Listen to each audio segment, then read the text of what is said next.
Hello, hello. Welcome to day 910 of Connecting the Thoughts.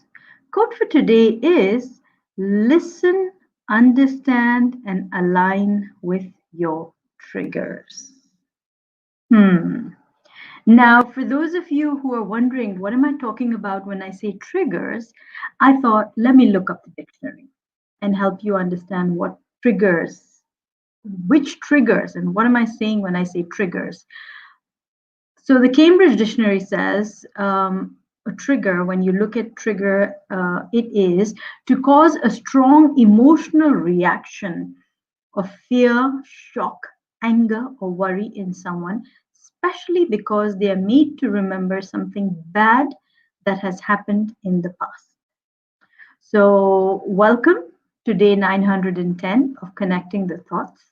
We're talking today about listen, understand, and align with your triggers. So I'm going to take a step back from the dictionary definition, and I'm going to say, what if triggers were more than just about the bad stuff? What if there could be a trigger that you have to make you feel happy? What if there was a trigger to make you feel upset?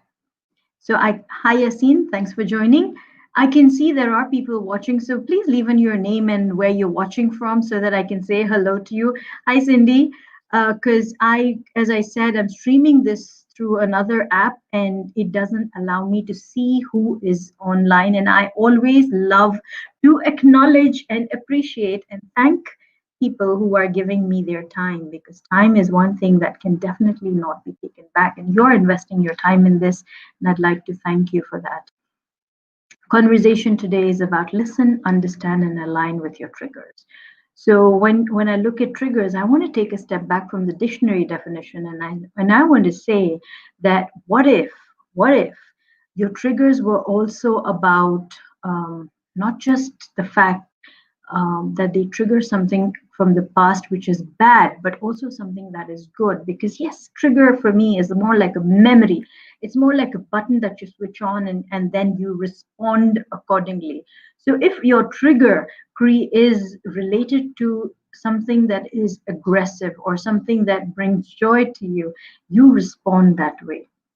So hence I'm saying listen, understand, and align with your triggers.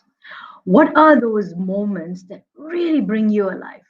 What are those moments that fill you up with joy, fill you up with love, and fill you up with a place of gratitude? Be mindful of it. Listen to your system. Listen to what brings you joy. And then once you are listening to that, you can understand how it impacts you. You can align yourself in terms of the behavior you have when that comes up.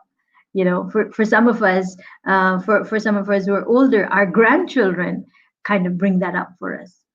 My children bring that up for me. I feel they're like when I look at them, when I think of them, if they're online, my face lights up. Similarly, there are triggers that create negative emotions too: anger, worry, bitterness, defensiveness, you know. So understanding these triggers is so important, and listening to yourself first and aligning yourself with these triggers. Because it's only when you know that something ticks you off in the wrong way is when you can do something about it. But if you're not going to be mindful of that, you truly cannot do anything about it. Then you just go with the flow. Then it's quite literally like a trigger where there's a bullet off out of the gun, where you cannot do anything about it. But if you are in that space of understanding, okay, that this is the click, this is what is creating this shift within me. When you listen to that little click of the gun, of the trigger, and then when you're mindful of it, that oh, something is clicked, that means I might behave in this way. That means I need to kind of slow down my thought process, and I need to be aware that I could possibly pounce at that person in a way that doesn't suit either of us. That could do harm to the conversation. And then when you do that, you are in a space to restore peace. You are in a space to take an informed decision. You are in a space to take a decision that helps the conversation instead of sabotages it. So this is how I see it. I want to hear from you. Has there ever been a time where you have been triggered and you've been so upset that you haven't been able to take back those words that just jumped out of your mouth? And have there ever been times when you've, after those words have leapt out, you've wanted to kind of, I wish I could take them back. The damage was done. Hi Gaurav, hi Dale, welcome aboard. So tell me, do you relate to what I'm talking about? And would it make sense to listen, understand, and align with your triggers? Understand what ticks you off, what makes you feel insecure enough to pounce on somebody else, what makes you feel ticked off enough to kind of block someone, be rude with someone, maybe shy away, go into a corner. Gaurav says happens often in family situations. I do agree. Very often we take liberties in families because we know we can be ourselves there. And vice versa, where we realize that the other person is doing this. But you can't really do anything about the other person's behavior. But what you can do is make sure that you don't react the same way. You know, it's kind of like breaking a pattern. When someone's behaving, okay, so Dale says arrogance triggers me. Arrogance triggers me too. I do not like it when people are being disrespectful of me. I don't like it when somebody else is also allowing the other person to disrespect them. For me, respect is non-negotiable. So if Dale, for instance, is not being respectful of himself, then I would be a little upset because I know Dale and I don't want anybody to be respectful to him, to be disrespectful to him. So I'd stand up for him, or I'd ask him, hey, listen, buddy, why are you doing this to yourself? So yes, Cindy says makes perfect sense. Thank you, Cindy. Gaurav says in work situations too. Yes, in work situations too, because we're constantly pushing the blame on one another. We don't want to take responsibility sometimes. Sometimes we don't want to listen because we feel like if we're going to listen to the other person, it might showcase that we are not really on top of our game. So from that space of defensiveness, we might behave.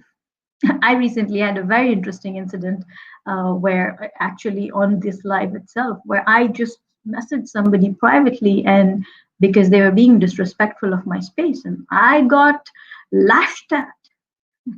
and for me, that was like, oh, okay, hands up. I want to have nothing to do with you, buddy.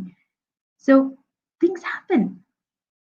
Understand your triggers. Understand what got you triggered in that moment. Understand what got you triggered. Listen to your behavior, understand it, and then align yourself with it so that you can take action appropriate to that and then move forward. Take a moment to breathe. Take a moment to think. Take a moment to step back. Look at the bigger picture and see what needs to be done. Hi Abira, thanks for watching. Walaikum salam. So this is how I see it. Thank you for participating. Thank you for letting me know your thoughts. If you're watching on replay, if you're new to the platform, please do subscribe to the channel. Cindy says I have to go to the workout, but thank you for a great conversation. I'm signing out too. Cindy, thank you for staying up until the end.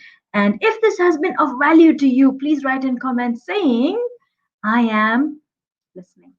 As simple as that. I am. Let's write in comments saying I am, because it's only when you listen that you understand. It's only when you listen that you understand. So, if this conversation has been of value to you, please write in comments saying I am listening. And if you're new to the platform, please do subscribe. And I will catch you up tomorrow. And until then, keep smiling, keep shining, stay safe. And thank you for connecting the thoughts with me. Thank you so, so much. I am listening if this has been of value to you. Thank you, Gaurav. Thank you, Dale. And I am sure Cindy's comment will come in once she's back from her workout. So see you until then. Bye bye. Thanks.